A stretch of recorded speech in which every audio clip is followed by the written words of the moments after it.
அப்படியானால் ஸ்திரீ என்பதும் அந்த ஏவாளை மாத்திரம் குறிக்கிறதா இருக்க முடியாது. ஸ்திரீ என்பதும் இன்னும் வேறு யாரையும் குறிக்கவும் வேண்டும். ஒன்று ஏவாள், அடுத்தது அந்த ஸ்திரீ என்பது தேவனால் தெரிவு செய்யப்பட்ட சந்ததியாய் இருக்க வேண்டும். ஆண்டவர் சொல்லுகிறார், உனக்கும் ஸ்திரீக்கும். யார் அந்த ஸ்திரீ? ஏவாள். உன் வித்துக்கும் அவள் வித்துக்கும் பகை உண்டாக்குவேன். அந்த ஸ்திரீ யார்? கத்தோலிக்கர்கள் சொல்லுகிறார்கள் மரியாள் என்று. ஏனென்றால் மரியாளும் ஒரு ஸ்திரீ. அதுவும் ஓரளவு உண்மைதான், பொய் அல்ல. ஏவாளும் தான் அவளும் ஒரு ஸ்திரீ என்றபடியினால், மரியாளும் தான் அவர் ஒரு ஸ்திரீ என்றபடியினால், ஆனால் இது அதையும் தாண்டி ஒரு பெரிய தீர்க்க தரிசனத்துக்குள்ளே போகிறது. தேவனே, இந்த அருமையான இந்த வேளையில் நாங்கள் கொடுக்க போகின்ற சத்தியத்தை உடைய கிருபையினாலே மூடி, உடைய பரிசுத்த ஆவினாலே அது உலகம் முழுவதும் செல்லும்படியாக நீர் கிருபை செய்யும். கேட்கிறவர்களுக்கும் அது ஆசீர்வாதமாக இருக்க நீர் கிருபை செய்யும். அதே போல் தொடர்ச்சியாக நாங்கள் பேசுகிற வசனங்கள் எங்கள் வார்த்தைகளாக இருக்காமல் உங்களுடைய ஜீவனுள்ள வார்த்தையாக இருக்க நீர் கிருபை செய்யும்.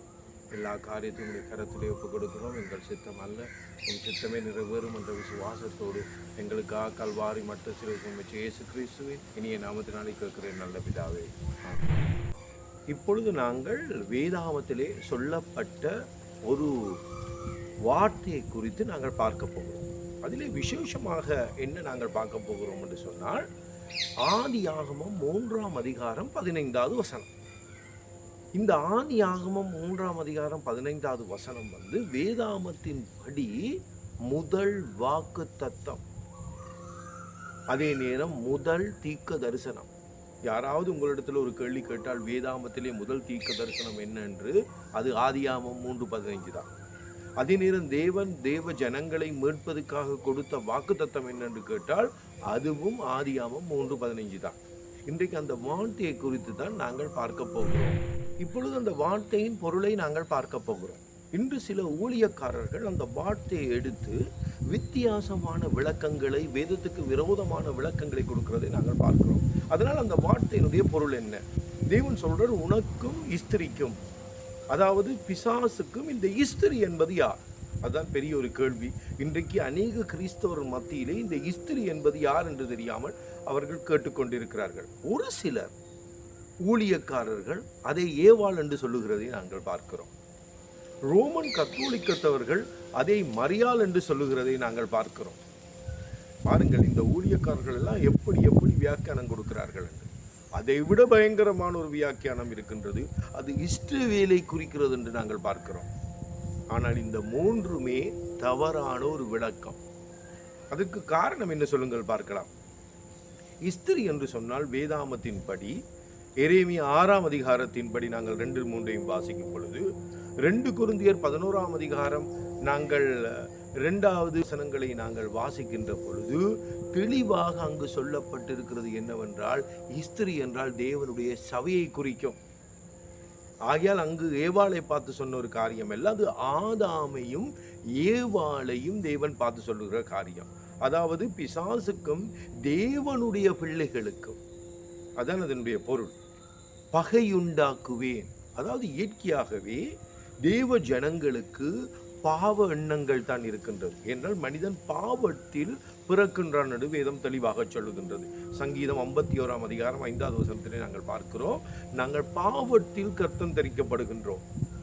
இந்த பாவத்தில் கர்த்தம் தரிக்கிற மனிதனுக்கு ஒரு பரிசுத்தம் வருகிறது என்றால் அது தேவனிடம் இருந்து தான் வருகின்றது. அதனால தேவன் சொல்லுகின்றார், நான் பகையை உண்டாக்கப் போகிறேன் உன் வித்துக்கும் அவள் வித்துக்கும்.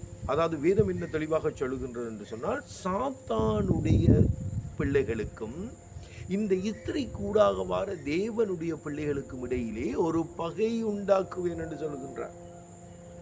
அப்பொழுது இந்த பிசாசு, அதாவது அந்த பிசாசு கூடாக வாருகின்ற சந்ததி இயேசுவை சிலுவையில் அறையும். அதான் அந்த வேதம் சொல்லுகின்றது, உன் குதிக்காலை நீ நசுக்குவாய் என்று. ஆனால் அந்த சபை கூடாக வார இயேசுவானவர் பிசாசினுடைய தலையை நசுக்கின்றார். எபிரேயர் 2ஆம் அதிகாரம் 14ஆம் வசனம் சொல்லுகின்றது, மரணத்துக்கு அதிகாரியான பிசாசானவனை மரணத்தினால் அழிக்கும்படி ஆகிய இயேசுவானவர் தன்னுடைய மரணத்தினால் பிசாசை என்ன செய்கிறார்? அழிக்கிறார். இதுதான் இந்த வார்த்தையினுடைய விளக்கம், இதுதான் இந்த தீர்க்க தரிசனம், இதுதான் இந்த வாக்கு தத்தம். இன்னும் ஒரு கூட்டத்தை நாங்கள் பார்க்கிறோம், பின்பு நாங்கள் அதை தெளிவாக பார்ப்போம். இஸ்ரவேலர்களை நேசிப்பது மாத்திரமல்ல, எந்த பண்டிகை ஓய்வு நாட்களை இயேசு சுவாமி சிலுவையில் அறைந்தாரோ, எந்த இஸ்ரவேல் காரியங்கள் இன்று நமக்கு விருத்த சேதனம் தேவையில்லை என்று இயேசு எழுதினாரோ, அந்த காரியங்களை கூட செய்கின்ற கிறிஸ்தவர்களை நாங்கள் பார்க்கிறோம். அவர்கள் இன்னும் அந்த இஸ்ரவேல் பாரம்பரியங்களுக்குள்ளே தள்ளுண்டு போகிறார்கள். ஆனால் அப்போஸ்தலர் 15ஆம் அதிகாரம், நீங்கள் அந்தாது வசனத்தை 21 28 29 வசனங்களை நீங்கள் வாசிப்பீர்கள் என்றால், அங்கு முதலாவது மாநாடு, கிறிஸ்தவ மாநாடு கூடுகிறது. அங்கே சொல்லப்படுகின்றது, இந்த மோசேயின் நியாயப்பிரமாணத்தில் இருக்கின்ற இந்த அதாவது பண்டிகைகள், அதாவது ஓய்வு நாள் பண்டிகைகளை இயேசுவானவர் சிலுவையிலே ஆணி அடிக்கின்றார். இந்த விருத்த சேதனத்தை குறித்தோ இந்த பண்டிகைகளை குறித்தோ நாங்கள் இனி கேள்வி கேட்க அவசியமில்லை. ஆனால் இன்றும் சில ஏமாந்த கிறிஸ்தவர்கள் என்ன செய்கிறார்கள் என்று சொன்னால், அந்த பண்டிகைகளை கைக்கொள்கிறார்கள். அதுக்கு காரணம் என்ன? இவர்கள் இஸ்ரவேலுக்கு போறபடியால், இஸ்ரவேலோடு தொடர்பு வைத்திருக்கின்றபடியால், இவர்கள் இயேசு சுவாமியை விட இஸ்ரவேலர்களை நாங்கள் நேசிக்கிறதை பார்க்கிறோம். இன்னொரு பிரதானமான நாங்கள் காரியத்தை என்ன பார்க்கிறோம் என்று சொன்னால், இந்த இஸ்ரவேலர்கள் என்று மக்கள் கூறுவதற்கான காரணம், இவர்கள் நினைக்கிறார்கள் அவர்கள் தான் தேவனுடைய சந்ததி என்று. நோ, வேதாமத்தின்படி ரோமர் பவுல் சொல்லுகிறார், உள்ளத்தில் யூதனானவனே யூதன், எழுத்தின்படி அல்ல ஆவியின்படி செய்யப்பட்ட விருத்த சேதனம். இப்படிப்பட்டவனுக்குரிய புகழ்ச்சி தெளிவாக பாருங்கள், மனுஷரால் அல்ல தேவனால் உண்டாயிருக்கிறது.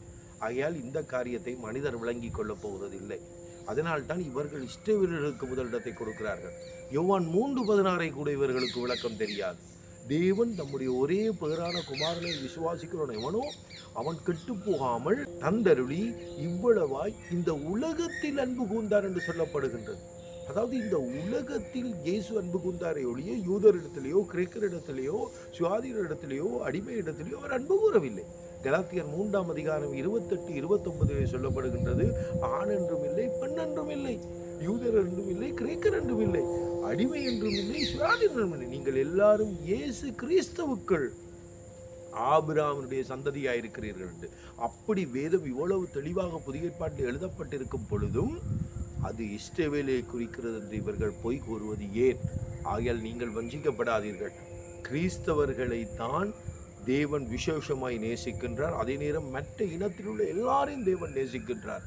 ஆனால் இயேசுவை ஏற்றுக்கொள்ளாதவர்கள் அனைவரும் கடைசி காலத்தில் சபிக்கப்பட்டவர்களாய் மாறிவிடுவார்கள். இதைத்தான் பவுல் 1 கொரிந்தியர் 16:22 சொல்லுகின்றார்.